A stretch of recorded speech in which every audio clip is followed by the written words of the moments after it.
Hi, I'm Alex Howard. I'm here with Anna Dushinsky, Director of Psychology at the Oxford Health Clinic. And today we're going to be talking about what a healing state actually is.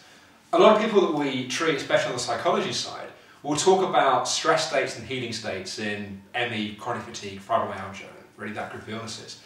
And I think really understanding what a healing state is often a real help for people to get into that state. So Anna, what exactly is a healing state? Well, I guess the first thing maybe to say is what a healing state isn't. Okay. Because a lot of people will have come to us, but usually they've been resting in theory and not been working maybe as much. Because obviously by the time you've got sick, you've usually stopped doing all of the crazy hours at work and sort of exercise regime that you were doing. So a lot of people come to us saying, well, I've been resting for a year, 10 years, why aren't I healing? And the key really is that a lot of people equate rest, not doing much, with healing state, and that isn't necessarily the case. Because I think often what happens in the early stages when people first start to get symptoms is they try and push themselves well. Yeah. They kind of think that I just need to be strong and push myself through it, and then I'll be okay. And then I think people tend to flip from pushing themselves well to thinking they can rest themselves well. Yeah. So they'll then basically cut all of their activity as much as they can, and they'll just sit and they'll rest and they'll wait to feel better. And it's a really natural response, because obviously doing stuff hasn't been working, that's part of what obviously got you ill. So the natural response is that if you do less, and also because you're not physically feeling capable of doing more, the natural response is to cut it and cut it and cut it, and that's the kind of advice of the doctors: you go home, you sleep, you rest. So a lot of people are very confused when that really doesn't work. And really, I guess what we're saying is you can't push yourself well, you often can't just rest yourself well, you have to heal yourself well. Exactly. And that's really where this healing state idea comes from. Absolutely, and it's the difference between rest and healing. I think that there is a difference, and a lot of people would assume that rest is healing state, and it isn't necessarily the case. So very often, the key thing to understand, and I say this to patients all the time, is it's not necessarily what you're doing, it's the state that you're doing it in.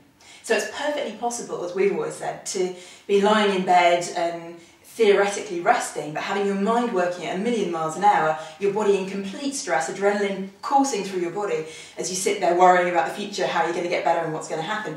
This is rest in theory, because you're not doing anything, but it's not a healing state. And that's really the tired but wired state that often we talk about in quite a lot of detail on the psychology side. Absolutely. So for people to be in a healing state, yeah. What are they actually aiming for? I mean, what would that feel like? What would that look like? Yeah, I think one of the key things that we talk about is a healing state is really where you're very present to the moment around you.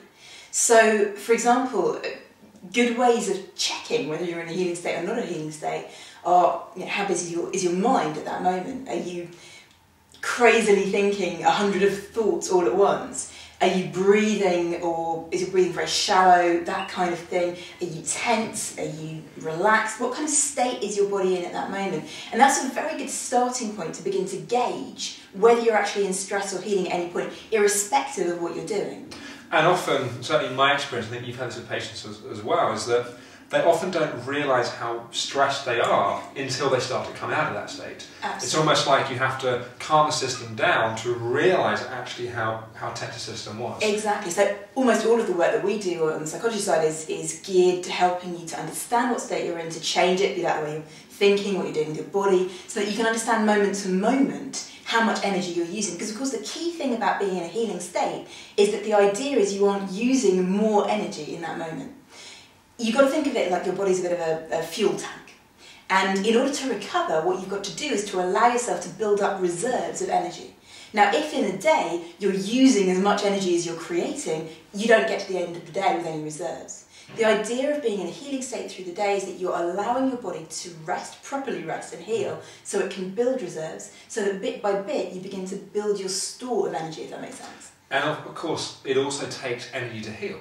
And if someone's using up all the energy they create every day, then often what we see is people on a plateau where they don't really move forwards. Absolutely. Now some people will say, okay, well I'm not using energy because I'm not doing anything, and again that doesn't necessarily make sense.